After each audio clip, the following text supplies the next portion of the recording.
তোমরা অনেকেই আমাকে এই প্রশ্নটা করো ধ্বনি নিয়ে যে স্যার ধ্বনি বর্ণ আর অক্ষরের পার্থক্যটা কী।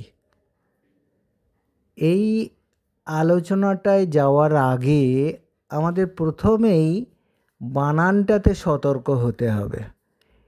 এটা আর যাই হোক ক্রিকেটের ওই যে ধ্বনি সেই বানান নয়, এই বানানটা ধয়ে বয়ে দন্তের নয়ে হস্যই। দেখো ধ্বনি এই যে আমি বলছি আর তোমরা কানে শুনছো, এই যে শোনার ব্যাপারটা, এইটা ধ্বনি, ধ্বনির প্রবাহ মোবাইলের মাধ্যমে তোমার কানে গিয়ে পৌঁছাচ্ছে। আর এই ধ্বনিগুলো যদি আমরা বাংলা ধ্বনির কথা বলি, সেগুলো যখন আমরা লেখ্য রূপ দিচ্ছি, প্রতীক রূপ দিচ্ছি, সেইগুলো হলো বর্ণ।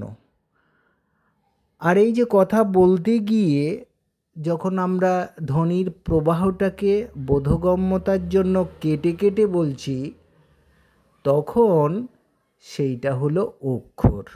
অক্ষরে একটা ধ্বনি থাকবেই, সেটা স্বরধ্বনি, তার আগে পরে বা তার সঙ্গে ব্যঞ্জনধ্বনি থাকতেও পারে বা নাও পারে। অর্থাৎ অক্ষর হলো এক বা একাধিক ধ্বনি, বর্ণ হলো ধ্বনির প্রতীক রূপ, আর যেটা আমাদের বাকযন্ত্রের মধ্য দিয়ে আমরা উচ্চারণ করছি মুখ দিয়ে,